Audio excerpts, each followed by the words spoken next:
Nothing in the justice system.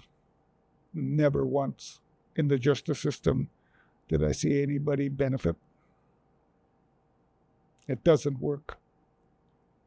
Western justice does not work, and it's making it worse. We had our culture taken away from us in residential school, but they never gave us a replacement culture. Then in about 1960, in Saskatchewan, we started locking up Indians. And the incarceration rate has continued to climb steadily since then. And nothing that we've done has made any difference. We began to see that the incarceration of Aboriginal people was beginning to be a problem in about 1990.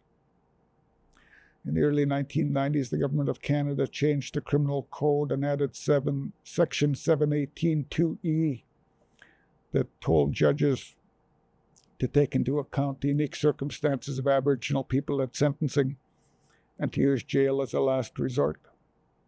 And nothing changed. The incarceration rates continued to climb. Then the Supreme Court came down with a decision called gladue. And in that decision, the Supreme Court told judges, you have to pay attention to what the legislation said. You have to take into account the unique circumstances of Aboriginal people. And these are the circumstances you have to pay attention to. And nothing changed. The incarceration rates continued to climb. The Supreme Court came back with a case called R versus I. Peely. And again, they told judges, we told you in gladue, now pay attention. You have to do what we tell you. And nothing changed. And the incarceration rates continue to climb. And today, Saskatchewan is locking up more women and children than at any time before. And what's going on is they took our culture away. And then they gave us a new one.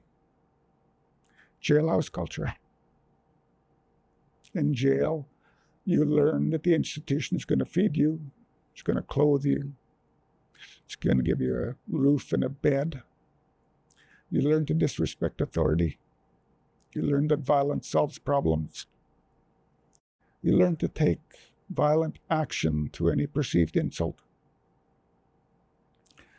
And we bring that culture, that jailhouse culture, back into our communities, and it's been going on for so long now that many of our youth think that jailhouse culture is Aboriginal culture. We brought that violence back. And that's how the justice system is making it worse. Justice system relies on deterrence, the principle of deterrence. And deterrence means if you do something wrong and I beat you for it, you're going to learn your lesson and you won't do it again. And people who see you get beaten will learn not to do what you did. And it doesn't work. 95% of the people I saw in court were intoxicated by alcohol when they committed their offense. They weren't thinking what a judge is going to say 6 months down the road. And deterrence doesn't work. We use jail. We send people to jail to teach them a lesson. And we know it does not work. Jail is not a deterrent. It actually makes people more likely to commit an offense. And we all know that. When we're standing up in court, presenting to the judge, as a Crown prosecutor, I got that man's criminal record in front of me. And if he's been to jail before, I can tell that judge, send him back to jail, because he's more likely to commit an offense. People who have been to jail are more likely, not less likely, to commit an offense. So jail is turning us into criminals.